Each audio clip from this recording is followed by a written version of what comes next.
속으로. 미국과 러시아가 사우디아라비아의 수도인 리야드에서 우크라이나 전쟁 종전 방안에 대한 첫 번째 협상을 오늘 아침에 마쳤습니다. 그러나 전쟁 당사국인 우크라이나의 참여가 배제가 됐기 때문에 제2의 베트남 패망이 되풀이되는 것이 아니냐라는 국제사회의 우려도 커지고 있는 상황입니다. 자, 봉화식 기자. 안녕하십니까. 우선 재미있는 소식이 하나 있네요. 트럼프 생일날을 연방 공휴일로 지정하자라는 법안이 연방의회에 지금 제출이 됐다면서요? 그렇습니다. 최 앵커께서 직접 여러 차례 프레지던스 데이 휴일이 트럼프 생일로 바뀌는 것 아니냐는 네. 말씀을 하셨는데 어제 한명태 투파원하고 전화 연결해서 그렇습니다. 인터뷰를 하면서 예, 정말로 그렇게 지나가는 말처럼 우스갯 소리로 얘기했는데 이게 진짜로 이렇게 되네요. 트럼프 대통령의 생일인 6월 14일을 연방 공휴일로 지정하는 내용의 법안이 연방의회에 제출이 됐습니다. 공화당 소속인 클라우디아 테니 하원 의원이 이 같은 내용의 트럼프 생일과 성조기의 날 공휴일 지정 법안을 발의했습니다. 6월 14일은 1777년 국기 디자인이 의회에서 승인된 것을 기념하는 성조기의 날, 그리고 트럼프 대통령의 생일이기도 합니다. 테니 의원이 이렇게 얘기했는데요. 트럼프 대통령보다 더 중추적인 역할을 했던 현대사 미국 대통령이 없었다. 45대 그리고 47대 대통령으로 미국 현대사에서 가장 대통령으로서 영향력이 큰 인물이었다. 이렇게 칭송을 한 다음에 트럼프 대통령의 생일을 연방 공휴일로 지정을 함으로써 트럼프를 미국 황금 시대의 창시자로 기념할 수 있다. 이렇게 칭송을 했습니다. 미국 매체들은 이 같은 움직임에 대해서 트럼프 대통령을 향한 충성 경쟁의 일환으로 판단하고 있는데요. 앞서 공화당에서도 미국 역사상 가장 존경받는 4명의 대통령 얼굴을 조각해 놓은 사우스 다코타주 러시모어 마운틴에 트럼프 대통령의 얼굴을 추가하는 법안, 그리고 트럼프 대통령의 3선 도전을 허용하는 법안을 이미 발의해놓고 있는 그런 상황입니다. 그러니까 올해만 기념을 하자는 게 아니라 앞으로 영구적으로 연방 공휴일로 만들자는 얘기예요. 그렇습니다. 아이, 그좀 하여튼 너무하네. 자, 그러나 저러나 미국과 러시아가 사우디아라비아에서 우크라이나 전쟁 종전 방안을 놓고 조금 전에 첫 번째 회담을 마쳤습니다. 지난주에 트럼프 대통령이 푸틴 러시아 대통령과 전화 통화를 하면서 종전 논의를 당장 시작하자는데 합의한 이후에 발빠르게 준비를 해왔는데 오늘 1차 회담을 끝마쳤습니다. 5시간 가까운 마라톤 협상 직후에 각자 고위급 협상팀을 구성하고 대사관 인력도 복원하는 데 합의를 했습니다. 또 모두가 수긍할 수 있는 전쟁 종식 방안을 마련해서 전후 재건도 논의하고 앞으로 러시아, 미국 두 나라의 정치 경제 협력 합의도 더욱 확대하기로 합의를 했습니다. 우크라이나 전쟁이 끝난다면 전 세계의 경제에 엄청난 기회가 될 것이다. 이렇게 주장한 마크 루비오 미국 국무장관의 목소리 들어보시겠습니다.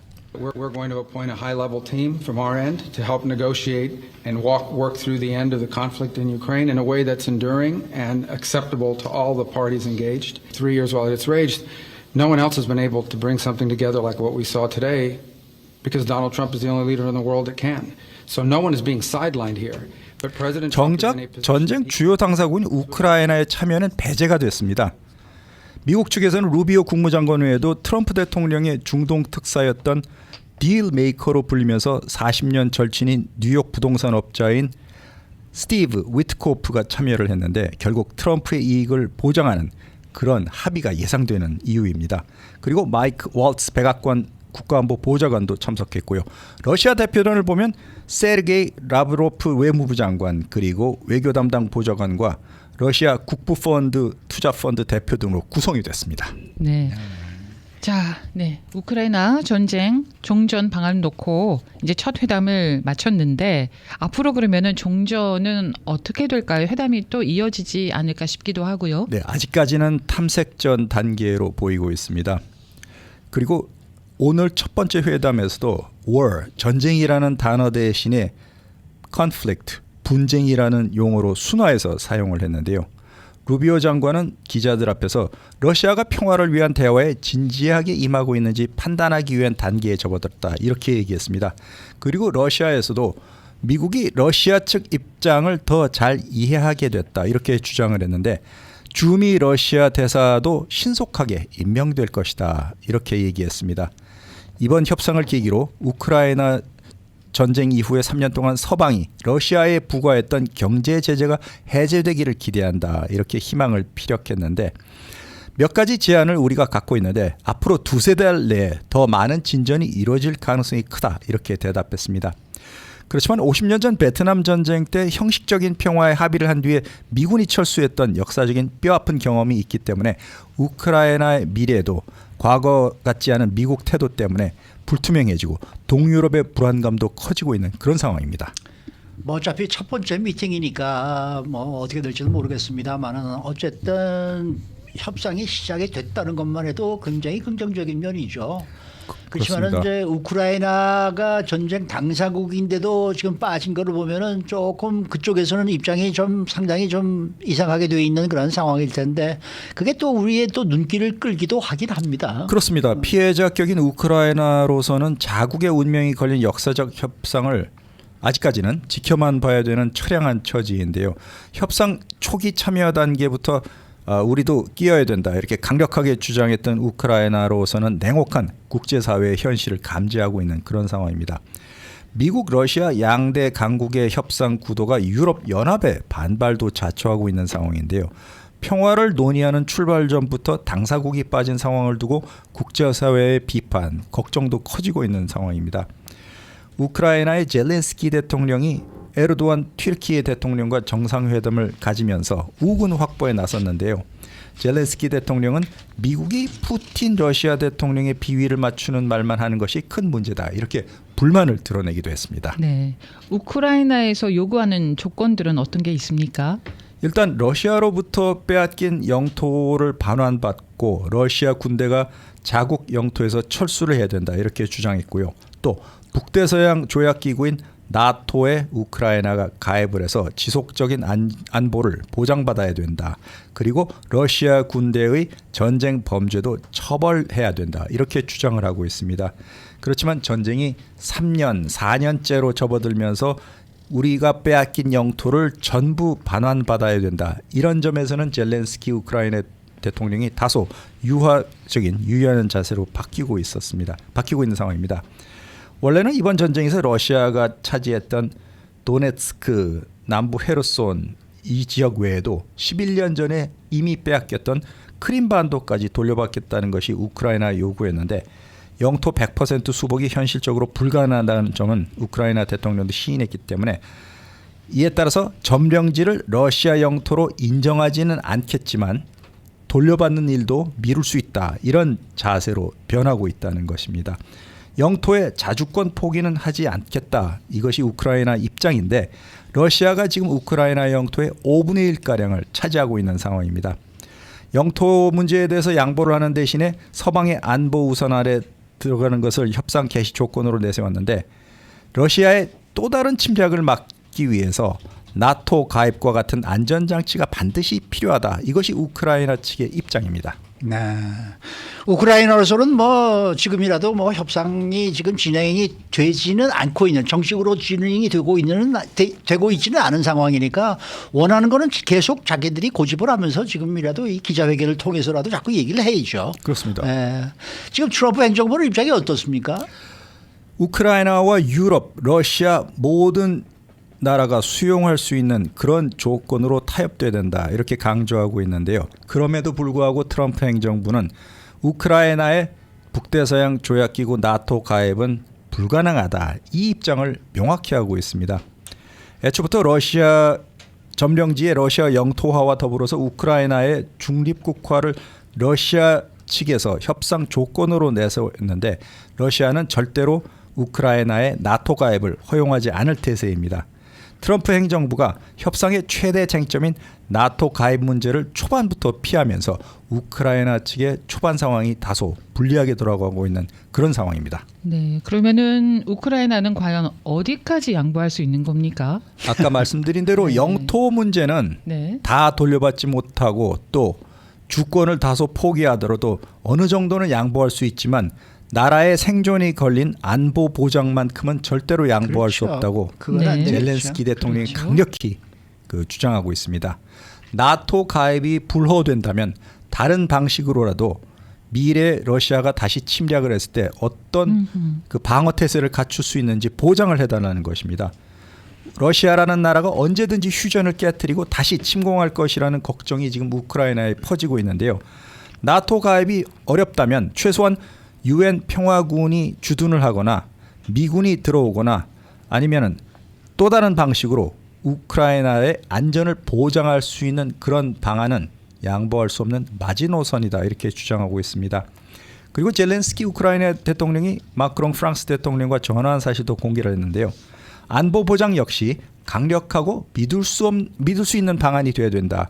이렇게 안전 보장 없는 취약한 휴전은 가까운 장래에 러시아가 또다시 우크라이나를 포함한 동유럽을 침략할 수 있다. 이렇게 주장하고 있습니다.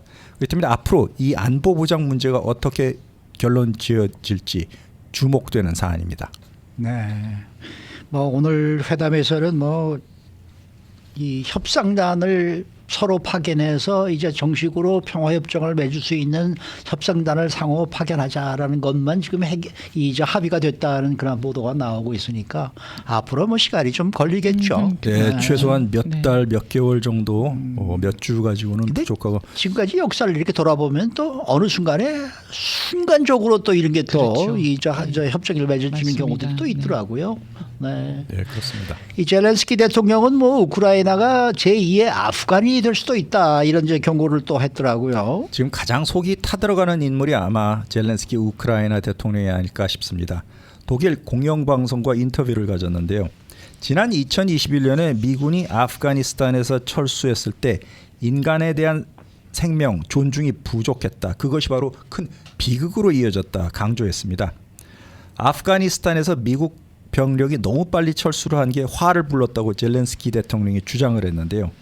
당시에 탈레반 세력이 수도 카불을 점령하면서 이슬람 근본주의에 기반한 공포 통치가 시작돼서 현재까지 이어지고 있습니다. 그렇기 때문에 젤렌스키 대통령은 아프가니스탄 사태로 우리는 누군가가 충분한 숙고 없이 결정을 내리면 어떤 비극이 벌어지는지에 대한 교훈을 뼈아프게 얻었다. 이렇게 경고를 했습니다. 그리고 미국 고위층에서 우크라이나의 나토 가입이 비현실적이라는 지적에 대해서 그런 식으로 하나의 선택지를 미리 삭제해버리는 것은 올바른 협상 방식이 아니다. 이렇게 항변을 했습니다. 젤렌스키 대통령은 솔직히 미국의 도움이 없으면 우크라이나가 전쟁에서 이길 가능성은 전혀 없다. 이렇게 인정을 했는데요. 그렇지만 미국과 러시아가 우크라이나를 제치고 생명에 대해서 마음대로 협상하고 결론 내릴 수는 없다. 이렇게 재차 비판을 했습니다. 그리고 오늘날 미국이 푸틴 대통령이 듣기 좋은 말만 한다는 것이 큰 문제점인데 빨리 만나서 손쉬운 성공을 거두기 위해서 감언 이설을 러시아 측에 하고 있다. 이렇게 비난하기도 했습니다. 네. 자, 이런 가운데 트럼프 대통령은 우크라이나 정부에 대해서 일방적으로 전쟁 지원 대가를 요구하고 있는데 이게 경제적인 식민지화 아닌가 또 이렇게 얘기가 나오고 있습니다. 우크라이나는 3년 동안의 전쟁으로 경제적으로 아주 큰 피해를 입고 도시, 지역마다 피폐해졌습니다. 그렇죠. 그것을 미국 측에서는 부동산 재개발 기회로 활용하겠다. 이게 트럼프 대통령의 보관인 것으로 보이고 있는데요. 영국의 일간 텔레그래프 신문은 우크라이나 정부에 대해서 트럼프 대통령이 이제까지 미국으로부터 받은 전쟁 지원 대가로 5천억 달러를 갚아라 이렇게 요구했다고 보도를 했습니다. 우크라이나 정부에 제시한 재건투자기금 협정 초안 내용이기도 한데요. 이 초안을 보면은 적대적 당사자들이 우크라이나 재건으로부터 이득을 보지 않고 미국이 이익을 보기 위해서 재건투자기금을 만든다는 내용으로 되어 있습니다. 그리고 향후 미래 앞으로 우크라이나 자원 관련 허가와 관련해서 선정 기준 조건도 미국이 정할 수 있는 독점적 권리를 보장하도록 되어 있습니다. 미국이 우크라이나가 자원 채굴로 얻는 수입의 절반을 차지하고 제3자에게 부여되는 모든 신규 허가의 경제적 가치도 절반가량 차지하는 것으로 되어 있는데 이게 다 끝이 아닙니다. 우크라이나에 수출 가능한 광물에 대해서 먼저 살 수 있는 청구권을 보유를 미국이 하고요. 우크라이나 생필품과 자원, 경제에 대한 전면적인 통제권까지 얻는 것으로 되어 있습니다. 우크라이나 정부는 협약에 따른 채무나 가압류 같은 조치에 대해서 주권 국가로서의 면제 특권을 포기해야 된다. 이렇게 미국 측에서 주장하고 있기도 합니다. 우크라이나가 만일 이런 요구가 받아들일 수 없다라고 그렇게 반발하면 어떻게 되는 거예요? 그러면 미국 측에서는 원조를 줄이거나 중단할 수 있다. 이렇게 계속 압력을 가하고 있는데요. 지금 우크라이나에 부과되어 있는 부담이 국내 총생산 GDP 대비 비율로 따지자면 1차 세계대전 이후에 베르사유 조약으로 패전국인 독일에 부과됐던 것보다 더 큰 상황입니다. 그 당시에 독일의 승전국 프랑스가 금으로 배상금을 지불하라고 해서 독일에서 굶어 죽는 사람이 생기고 인플레이션이 격화되면서 아돌프 히틀러라는 독재자가 출연한 그런 계기가 되기도 했는데요. 그런데 여기에 대해서 트럼프 대통령은 팍스뉴스와 같은 인터뷰에서 우크라이나가 5천억 달러를 넘겨주기로 동의를 했다 이렇게 밝히면서 만약 이를 거절할 경우에 우크라이나라는 나라는 러시아의 일부가 될 수도 있다 이렇게 경고를 하기도 했습니다. 미국이 우크라이나에 도움을 준 금액 가운데 일부만 인도주의적인 무상 공여입니다. 다시 말씀드리면 대부분 우크라이나에 지원된 미국의 원조는 무기 대여법에 따라서 우크라이나가 언제라도 나중에 다시 갚아야 되는 그런 돈이라는 것입니다. 이번 협상에서 보면은 제일 화가 나는 사람들은 사실은 유럽연합 국가들이어야죠. 자기네들도 뭐 도와줄 거 다 그럼요. 도와주고 뭐 피해볼 거 그다음에 피해도 보고. 네. 이 저 할 거 다 해줬는데 예. 미국 혼자만이 꼭 도와준 것처럼 이렇게 이 저 나서서 이렇게 된다 그러면은 뭔가 한마디를 해야 되는데 유럽이 왜 이렇게 요새 이렇게 길을 못 피고 말을 못 하고 있는지 왜냐하면 모르겠어요. 유럽연합 자체 내에서도 자기네들끼리도 의견 통일이 되지 않고 좀 자중질환 형세를 보이고 있기 때문에 미국이 협상에서 우선권을 러시아와 점령할 수 있는 상황으로 변하게 하고 있는 것 같습니다. 그렇기 때문에 유럽연합도 한 목소리로 통일을 해서 주장을 해야만 효과를 발휘할 수 있을 것 같은데 아직까지는 미국, 러시아 그리고 심지어는 피해국인 우크라이나까지 협상에서 배제가 되면서 미국 중심의 그런 협상 테이블로 가고 있는 그런 상황 같습니다. 네, 수고 많으셨습니다. 고맙습니다. 봉화식 기자였습니다.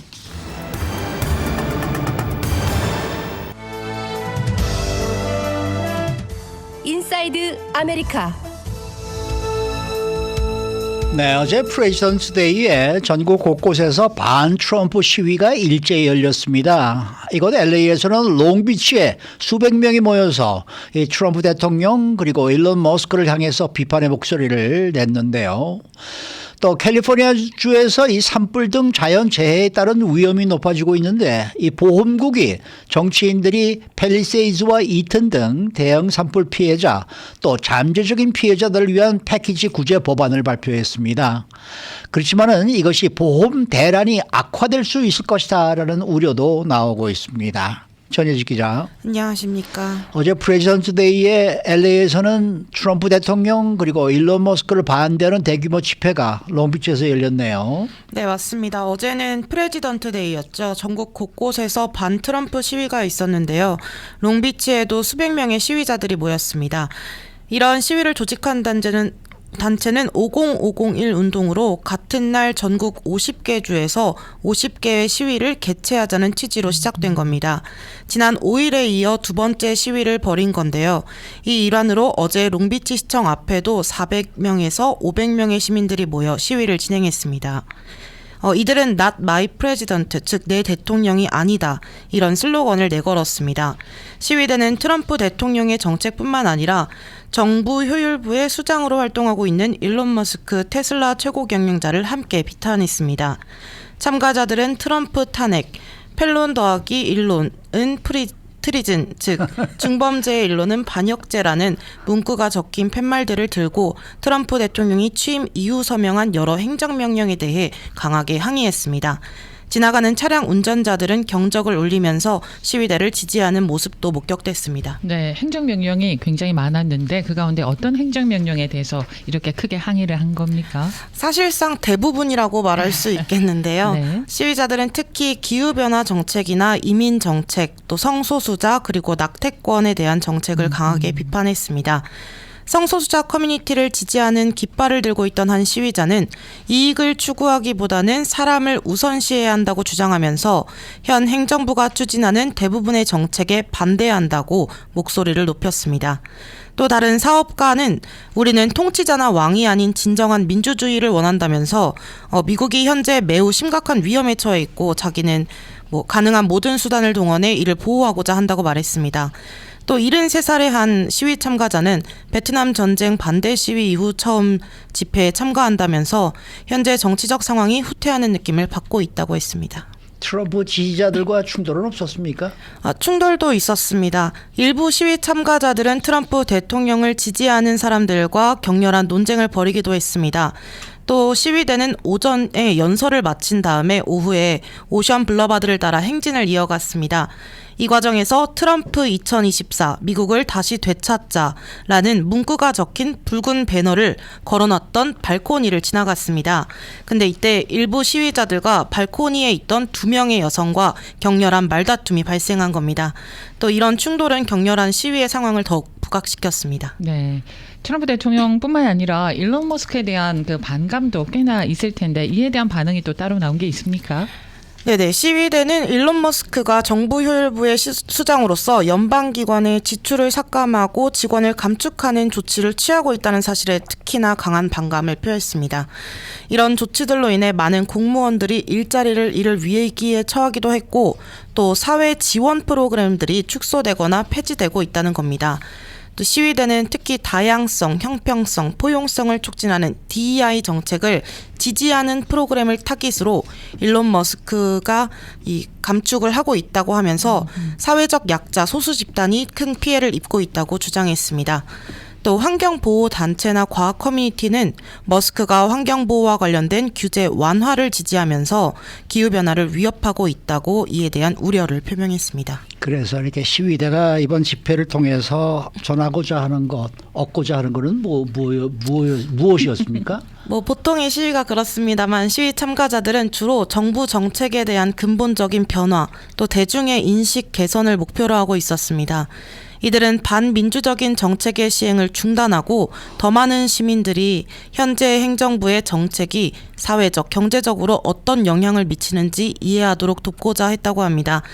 또 이를 통해서 시민들이 자발적으로 자신들과 함께 목소리를 내고 참여하도록 독려하고 싶다고, 또 정치인들에게는 자신들의 요구와 우려를 명확히 전달함으로써 실질적인 정책 변화를 촉구한다고 말했습니다. 혹시 영화 The Monk and the Gun이라는 영화 아십니까? 아니요, 모릅니다. 모르세요? 네네. 그 지난해 나온 영화인데 제가 어제 그 영화를 봤거든요. 네. 부탄 공화국의 영화예요. 오, 네. 그 한국에서는 총을 든 스님이라고 제목을 번역을 해놨던데 네. 그 번역이 조금 이상한데 그 영화 보시면은 정말 요새 그 왜 시위대하고 이런 거 보면 이런 것이 왜 쓸데없는 일인가를 금방 알아낼 수 있는 기가 막힌 영화였습니다. 저는 어제 그 영화 보고 너무나 충격적이어서 그래요? 네. The Monk and the Gun이라는 영화인데 여러분 제가 꼭 추천합니다. 한번 보시기 바랍니다. 네. 자, 다음 소식은요. 캘리포니아주 관련 소식입니다. 캘리포니아주의 정치인들이 팰리세이드, 이튼 산불 같은 대형 산불 피해자를 위해서 패키지 구제 법안을 지금 추진하고 있다는 소식입니다. 네, 맞습니다. 이 구제 패키지는 주민 보호, 기후 회복, 시장 안정화 그리고 투명성 강화를 목표로 하고 있습니다. 리카르도 라라 캘리포니아주 보험국장은 점점 더 치명적인 재난에 대비해서 피해 주민들의 회복을 돕고 다음 또 닥칠 재난에 대비할 책임이 있다고 강조했습니다. 이어 지금이야말로 변화할 때라고 강조하면서 주저하지 않고 주민 보호와 캘리포니아주 보험 시장 회복을 위한 노력을 이어나간다면서 구제 패키지를 발표했습니다. 구체적으로 어떤 법안들이 포함이 되어 있는 겁니까? 패키지에는 총 10가지 법안이 포함되어 있습니다. 우선 캘리포니아주 안전주택법입니다. 지난 2020년에서 2022년 사이 3년 새 캘리포니아주에 새로 지어진 건물 80% 이상이 화재 위험 지역으로 분류되고 있습니다. 1920년에서 1929년 사이에는 28%만이 화재 위험 지역으로 분류됐던 것과 비교하면 큰 차이를 보이고 있습니다. 때문에 이 안전주택법은 화재가 발생했을 때 큰 손해가 발생하지 않도록 방제 조치가 된 집을 건설하거나 산불과 화재로부터 비교적 안전한 지역을 개발하는 것을 지원하자는 내용입니다. 지원 방안으로는 캘리포니아주 세금을 면제해 줄 수 있도록 예산을 배치하겠다는 거고요. 또 지난 2018년 제정된 산불 안전 복구법 SB 824를 강화하고 혜택 범위를 확대한다는 비즈니스 보험 보호 법안도 포함됐습니다. 네. 그리고 또 산불로 피해를 입은 주민들이 보험 보상액을 청구할 때 보다 혜택을 보장받을 수 있게 하는 그런 안들도 추진되고 있다고 하던데요. 어떻습니까? 네네, 그렇습니다. 현재 팔리세이즈와 이튼 등 산불 피해 지역 복구가 한창 진행 중에 있습니다. 피해 주민들은 보험 보상액 청구를 최대한 받기 위해서 주거시설 피해는 물론 집 안에 있던 피해 품목 리스트를 전부 작성해서 보험사에 넘기는 절차를 밟고 있는 중이실 텐데요. 보험사에 따라 차이도 있고 또 보험 규정에 따라 보상액도 차이가 납니다. 전소와 파손된 주택 복구 외에 개인 재산은 증빙 서류와 사진 등이 필요해 100% 보상을 받기가 힘들고 이는 특정 규정이 보험 약관에 포함되어 있어야 하는데요. 그런데 이를 보험사가 100% 보상할 수 있도록 하고 보험 가입자가 비상사태 선포 시 보험사에 손실 증빙할 수 있는 시간을 최소 180일로 늘려서 부여하자는 내용이 포함되어 있습니다. 보험금 지급보호법 AB 597도 추진됐습니다. 보험 가입자들이 보험 보상액을 전액받을 수 있도록 하고 보험 조정사와의 계약 업무 시 부과되는 수수료의 상한선을 15%로 제한한다는 내용이 골자입니다. 또 계약 업무 외에 추가적인 수수료를 부과할 수 없다는 내용도 삽입돼 있습니다. 이 산불과 관련된 새로운 부서를 창설하자 이런 법안도 포함이 돼 있다면서요. 네, 그렇습니다. 캘리포니아주 커뮤니티 산불 진화 위원회를 창설한다는 내용입니다. 캘리포니아주 보험국 내에 독립적인 산불 진화 위원회를 설립한다는 건데요. 개인이 주택 화재와 관련해 보다 넓은 보험 혜택을 받을 수 있도록 시스템을 개발하고 보다 신속하고 원활한 화재 진화 절차를 강화할 수 있도록 하는 부서를 신설하는 겁니다. 이 밖에도 산불 복구를 명목으로 한 허위 광고를 내는 사기범들로부터 소비자들을 보호하는 법안 AB 637도 추진됩니다. LA 대형 산불 이후에 SNS 등에서 합법적이고 신속한 복구 서비스를 제공한다면서 가짜 광고를 낸 게 많았는데요. 특히 이런 광고들은 정부기관 또는 비영리 단체를 사칭하기도 해 주민들이 2차 피해를 입기도 했습니다. AB 637은 방송과 언론, SNS 등에서 재난 복구 관련 광고를 하기 위해 이 광고는 상업적인 광고이며 정부기관, 비영리 단체 등과 관련이 없다는 내용을 삽입해야 한다는 내용입니다. 네. 자, 다 좋은데 그런데 이 보험 소비자 권한을 강화하게 되면은 그렇지 않아도 지금 보험 대란이 일어나고 있는데요. 보험 대란이 더 심화되지 않을까요? 그런 우려도 나오고 있습니다. 네. 앞선 패키지 법안들 방금 같이 훑어봤는데요. 네. 보험사 입장에서는 달갑지 않은 내용들일 겁니다. 현재 캘리포니아주에서는 대형 보험사들이 보험료를 올리겠다고 계속해서 그렇죠. 캘리포니아주 보험국에 요청하고 있지 않습니까? 네. 이러한 요구가 받아들여지지 않을 경우 철수도 하고 있습니다. 이런 악순환이 반복되니까 결국 주민들은 보험에 가입할 수조차 없는 피해를 입기도 하고 있습니다. 팔리세이즈와 이튼 등 LA 대형 산불 발생 지역 내 캘리포니아주 페어 플랜에조차 가입하지 않은 무보험 주민들이 다수였습니다. 해당 패키지 법안 분명 주민들을 보호할 수 있는 법안입니다. 하지만 주민 보호만큼이나 보험사가 철수하는 등 보험 대란이 악화되지 않도록 안전장치도 마련해야 한다는 지적이 나옵니다. 이번 산불 계기로 사실 이 보험 대란이라는 게 이게 얼마나 위험한 것인지를 아마 모두가 다 알아챌 수 있으리라고 생각합니다. 네, 그렇습니다. 아무도 이 산불들로 이렇게 피해가 막대해질 줄까지는 몰랐습니다. 근데 앞으로도 그럴 거고 더 나빠질 거란 전망까지 나오고 있지 않습니까? 그렇기 때문에 보험을 가입하는 거죠. 모든 보험이 마찬가지입니다. 그런데 지금 주민들이 보험으로 왜 고통을 받아야 하는 것이냐 따져볼 필요가 있습니다. 캘리포니아주 페어플랜이 있지만 보험 혜택 수준은 대형 보험사에는 크게 못 미치고 있습니다. 그렇겠죠. 네. 이는 비단 화재 보험뿐만이 아닙니다. 자동차 보험도 마찬가지고요. 여기저기서 2배 올랐다, 3배 올랐다는 이야기들을 들을 수가 있습니다. 맞습니다. 상황이 이 정도까지 되면 캘리포니아주 정부 차원에서 보험과 관련한 대대적인 개혁이 이뤄지던가 그도 아니면 대대적인 투자를 통해서 주민들이 보험으로 고통받지 않는 정책이 뒤따라야 한다는 비난의 목소리가 높아지고 있습니다. 네, 수고 많으셨습니다. 감사합니다. 전혜지 기자였습니다.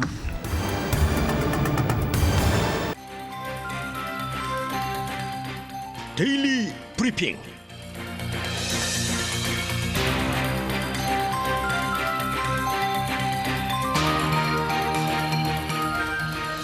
네, 오늘은 우리 가만 계십시오. 강신용 회계사분 모셨습니다. 네, 지금- 강신용 CPA를 지금 모시는데 네. 여기 지금 여기 나와 있네요. 죄송합니다. 지금 이제 2월에 들어오면서부터 세금 보고가 시작이 됐고 그러면서 이번 세금 보고 이번부터는 세금 보고가 이 일렉트릭 외에는 안 받는다라는 얘기가 들리던데 사실입니까?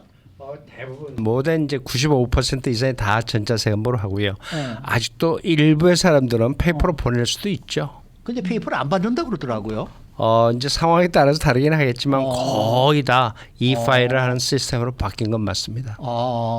그러니까 그 이 파일을 하지 않으면은 이제는 그 세금 보고도 이제는 좀 예전과는 달리 좀 힘들어지겠네. 그렇죠. 예전에 이제 우리 그 마지막 날에는 우체국에서 줄 서가지고 했던 그런 맞아. 그런 시절이 있었잖아요. 네, 그 우체국 밤에 12시까지 가서 그렇죠.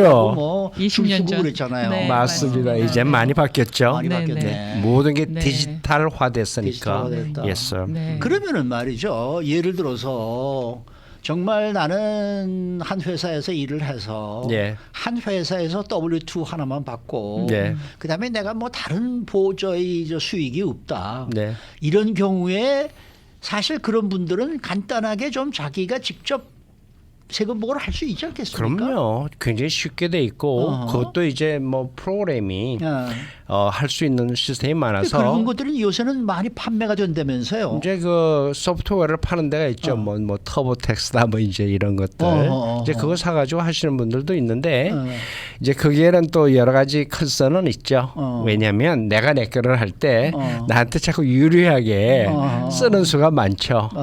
근데 W2 하나만 딸랑 있다면 그건 좀 쉽죠. 쉽죠. 그러나 이제 또 이러저러한 디덕트가 있다든지 가족 사황이라든지 그래서 이제 세상 일은 하나만 그렇게 단순하게 있는 게 아니라 좀 복잡하게 여기저기 연루가 돼 있어서 이제 그런 그 대표적인 경우도 있어요. 자식들이요, 자녀들이 대학을 다녀. 그런데 자기가 얼른 세금 보고를 하면 지금도 그렇지만 등록금 낸 것 때문에 1,000불이 환불될 수 있어요. 그래요? 예. 그건 또 무슨 이제 거예요? AOTC라고 그래가지고 부모가 자식을 위해서 등록금을 대주잖아요. 그러면 이제 그 아메리칸 오퍼튜니티 텍스 크레딧이다 그래가지고 1,000불이 환불될 수도 있어요. 모든 부모님들이 그걸 다 환불 받을 수 있는 거는 아니겠지요. 이제 사람에 따라 경우에 예. 따라 다른데 네. 자녀가 지금 말씀하신 대로 예를 들어서 한 5,000불쯤 아르바이트에서 벌었잖아요. 네, 근데 그럴 때 등록금 내준 거 있으면 세금 보고를 떨러 해. 그럼 환불 받아. 그 엄마 아버지가 세금 보고 할 때 네. 이게 세금 보고 어셉트가 안 되는 거예요. 어허. 이미 자녀의 소셜 시큐리티 넘버가 예. IRS 다 끝났어. 그럴 수도 있겠네요. 그 네. 재밌는 현상들이 종종 있죠. 그런 게 또 있구나. 네네. 자녀분들과 잘 의논도 해야 되겠네요. 그럼요. 네. 맞습니다. 여기 가족이 간다는 의미가 크죠. 가족끼리는 세금 보고를 따로따로 하더라도 어느 정도 입을 맞춰야 된다는 얘기죠. 그렇죠. 앞뒤를 맞춰야지 되는 게 좋죠. 네. 제가 지금 노란 그 네. 종이를 갖고 있는데요. 네. 이게 세금 보고하는데 굉장히 많은 도움이 되는 그런 내용인데, 오하나이죠? 예, 예. 이거는 어떻게 하면 이거 강신용 CPA 뉴스라고 되어 있어요. 이건 어떤 사람이 어떻게 얻을 수 있습니까? 이게 이제 과거에는 말이죠. 네. 제가 강신용 CPA 뉴스레터라는 것을 세금 보고할 때 필요하다고 오가나이즈처럼 해서 다 보냈어요. 네. 그래서 이제 그 언론사에 삽지로 해서도 많이 보냈었고요. 맞아 기억이 나요. 네. 그리고 많이 보낼 때는 한 10,000부에서 20,000부도 보냈고 이제 직배가 되는 사람들이 자꾸 줄어들어서 이제 최근에는 한 이제 5,000에서 10,000부 이제 보냈고 2024년도에는 우리 클라이언트와 가까운 사람들한테만 매일 했는데 이제는 뭐 이거를 하는 것에 두 가지 이유가 있는데 제 자신이 새로운 뉴스다, 새로운 변화를 이 뉴스레터에 이렇게 보내서 변화를 제 자신도 공부를 하고 손님들도 익숙해지고 그래서 이제 코리안 커뮤니티의 작은 봉사라는 그런 뭐 그런 걸로 해서 보냈었는데 이제는 뭐 원체 다들 잘 알아서 이제 우리 클라이언트들한테만 이제는 보내고 있는데 필요하신 분들 연락하시면 기꺼이 보내드리겠습니다. 그 인터넷으로 이렇게 해가지고 웹사이트 풀 같은 페이지를 이렇게 자기가 카피를 해서 이렇게 프린트아웃하게 만들어놔도 괜찮겠네. 그렇게 보내드리죠. 아, 그래요? 네. 그래요? 네. 이제 이메일 해드리면 프린트해서 쓸 수 있도록 또 해드립니다. 맞습니다. 근데 말이에요. 지금 뭐 아까도 우리가 얘기했습니다만은 이제는 모든 세금 보고가 전산화가 되어 있는 그러한 이제 시대인데 맞습니다. 이 국세청 IRS는 지금 개인이나 사업체의 데이터베이스들을 몽땅 다 가지고 있는 거예요. 어떻게 돼요? 어마어마하게 가지고 있는 거죠. 자, 이제 가장 심플하게 생각하면 우리가 태어나면 아이들을 출생신고를 하고 네. 출생신고를 하고 난 다음에 소셜 시큐리티 넘버 받잖아요. 넘버 받죠. 저게 이제 텍스 아이디 넘버라고 그러죠. 근데 그렇게 해서 모든 사람들이 그들 고유한 텍스 아이디 넘버를 받게 되고 모든 사람들이 비즈니스를 하고 직원을 고용하게 되면 사업자 등록번호를 받게 되고 네. 이제 이것이 한번 나의 소셜 시큐리티 넘버와 연결이 되면 웬만하면 그 회사 같은 경우는 청산할 때까지 없어질 때까지 늘 보관하니까 굉장히 많은 내용이 그 소셜 시큐리티 넘버나 또는 텍스 아이디 넘버 TIN이라고 그러죠. 거기에 어마어마한 양이 들어가 있으니까 모든 금융 거래는 뭐 100% 들어가 있다고 그래도 거의 틀리지 않겠죠. 그러니까 미국인들은 무조건 다 소셜 시큐리티 넘버는 하나씩 다 가지고 있는 거죠. 그렇죠. 우리 한국 사람들도 주민등록번호 한국은 이제 주민등록 이제 그런 말씀하시는 있는데. 거죠. 맞습니다. 그러면은 여기서 예를 들어서 내가 사업을 한다, 무슨 비즈니스를 한다 그러면은 그 비즈니스도 아이디 넘버가 있을 거 아니에요. 그렇죠. 사업자 넘버가 있을 거 아니에요. EIN 넘버, Employee Identification Number라고 그런 거 말씀하시는 거죠. 네, 맞습니다. 그러니까 이건 내가 태어나서 번 돈, 내가 사업을 하면서 뭘 하건 간에 모든 인포메이션은 IRS가 다 가지고 있다고 해도 과언이 아니네. 그렇죠. 근데 그것이 부분적으로 또 구분해서 해놨으니까 더욱더 어려워졌죠. 어허. 내가 돈을 냈다. 그러면 이제 EFTPS라는 그런 데이터베이스를 가고 언더 리포트를 했다. 그럼 또 AUR Automated Under Reporter라는 데이터베이스로 들어가고 세금 감사를 받으면 감사 받은 그또 데이터베이스를 만들고 이제 그보다 또 아주 무서운 것 중에 하나는 세금 안 내면 콜렉션 디파트먼에 콜렉션에 관계되는 또 데이터베이스가 있고 그래서 우리의 엄청난 개인 정보가 이제는 국세청의 데이터베이스에 있다고 보면 거의 맞는 것 같아요. 그거를 지금 일론 머스크는 자기가 보겠다는 거 아닙니까? 앨런 머스크.